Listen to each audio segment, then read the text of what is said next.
Bagaimana agar jiwa kita menjadi jiwa yang tenang, yang kemudian disapa dengan begitu lembut oleh Allah Subhanahu wa Ta'ala untuk diajak masuk ke dalam surganya.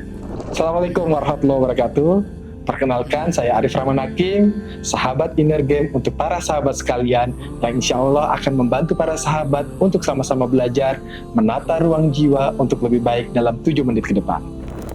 Wahai jiwa yang tenang, kembalilah kepada Tuhanmu dengan hati yang ridho dan diridhoinya. Maka masuklah ke dalam golongan-golongan hambaku dan masuklah ke dalam surgaku. Quran Surat Al-Fajr ayat 27-30. Jiwa adalah bagian yang tidak tampak, tetapi dapat dirasakan, dan merupakan sumber dari kehidupan manusia yang mencakup pikiran, perasaan, dan tindakan. Pikiran yang tenang akan melahirkan perasaan yang tenang. Perasaan yang tenang akan melahirkan tindakan yang tenang. Pikiran, perasaan, dan tindakan yang tenang, itulah jiwa yang tenang. Adalah sebuah antidot, sebuah penawar untuk jiwa yang sedang bersedih, untuk overthinking, untuk marah, untuk hal-hal yang membuat jiwa kita tidak tenang. Antidot untuk Anda, untuk saya, untuk kita yang merindukan ketenangan, dan untuk jiwa yang merindukan kedamaian. Antidot atau penawar tersebut adalah segitiga connection, yaitu 3 titik yang saling terhubung satu sama lain. Titik pertama adalah God connection, yaitu berhubungan dengan Tuhan, yaitu zikirullah. Ingatlah, hanya dengan mengingat Allah hati menjadi tentram.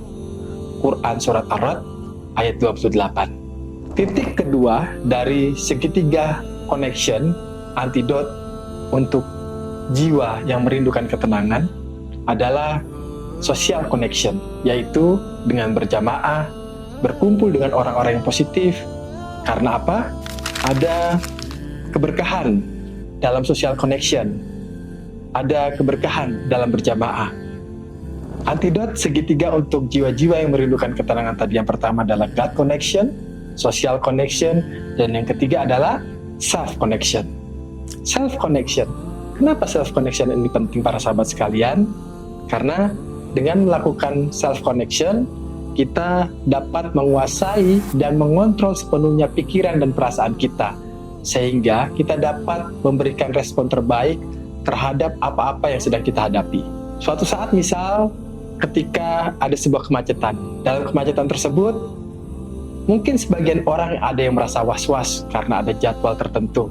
Mungkin ada yang kemudian marah, kenapa ini macet, menyalahkan orang lain, menyalahkan orang di depan dan sebagainya, atau bahkan menyalahkan keputusan jam waktu dia berangkat, jalan yang dia pilih.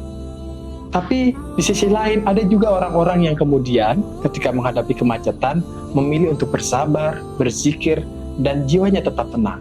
Begitu banyak yang bisa membelenggu jiwa kita.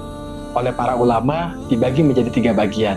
Yang pertama, anger, yaitu marah, dendam, sakit hati, benci, yang efeknya itu seperti api para sahabat sekalian. Api yang jika dapat dikontrol, dia akan bermanfaat.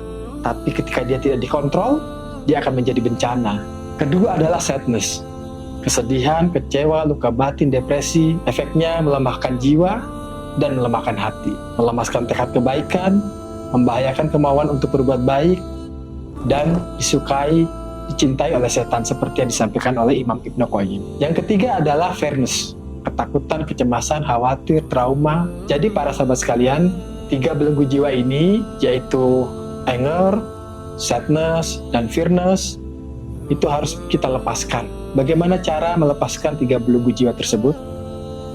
Dengan metode sajadah. Sajadah ini singkatan dari sadar, jedah, dan pilih. Para sahabat sekalian, metode ini saya dapatkan dari Coach Abi Kim dan sudah saya praktekkan dan merasakan manfaatnya. Sadar adalah pintu gerbang untuk memulihkan jiwa, untuk menenangkan jiwa. Sadar adalah upaya menggali apa yang sedang kita hadapi, apa yang sedang kita pikirkan. Akui rasa yang hadir tersebut, akui rasa yang sedang Anda rasakan. Izinkan cobaan, ujian, masalah yang sedang kita hadapi, izinkan perasaan itu hadir, peluk rasa itu. Rasulullah SAW dalam peristiwa Taif mengajarkan doa, Allahumma ya Allah, kepadamu aku mengadukan kelemahanku, kekurangan daya upayaku di hadapan manusia. Setelah Anda sadar, lanjutkan ke proses jeda, sajadah, sadar, jeda, dan pilih. Dalam proses jeda ini, kita memberikan jarak antara sebuah kejadian dan respon apa yang akan kita lakukan. Diam sejenak, berpikir sejenak. Rasulullah dalam peristiwa Taif melakukan sholat dan berdoa. Sesaat setelah Rasulullah menghindar dari perundungan yang terjadi di Taif, beliau melakukan jeda. Beliau berdoa, beliau sholat. Karena jeda yang terbaik adalah jeda dengan sholat, doa, jeda dengan berdoa. Tahapan ketiga setelah sadar, jeda adalah pilih. Pilih adalah tahapan atau fase di mana kita memilih untuk menentukan apa respon kita terhadap sebuah kejadian tersebut, atas sebuah peristiwa tersebut, atas ujian tersebut. Karena apapun kejadiannya, sebenarnya kita adalah manusia yang memiliki kebebasan untuk memilih, kebebasan untuk berikhtiar, kebebasan untuk menyikapi responnya seperti apa. Masih ingat kisah kemacetan tadi yang saya sampaikan? Apakah kita memilih marah, menyesal, sedih, atau bersabar, menyibukkan diri dengan zikir? Pilih dengan pikiran dan perasaan yang terbaik terhadap sebuah kejadian. Pilih ucapan terbaik, pilih tindakan terbaik. Sekali lagi, pilihan ada di tangan Anda.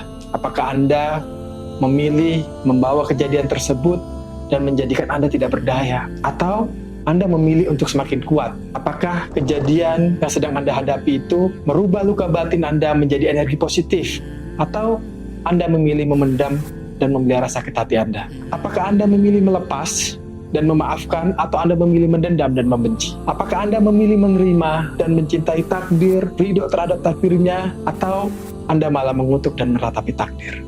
Nauzubillah min dzalik. Teman-teman sekalian, untuk memilih yang terbaik, kita bisa mengajukan 3 pertanyaan kepada diri kita. Yang pertama, bolehkah perasaan tersebut untuk kita lepaskan? Bolehkah kita melepaskan kesedihan kita? Alhamdulillah para sahabat sekalian, demikian apa yang bisa saya bagikan untuk saat ini. Saya bersedia untuk menjadi sahabat inner game untuk para sahabat sekalian. Insya Allah kita akan berjumpa di lain kesempatan. Assalamualaikum warahmatullahi wabarakatuh.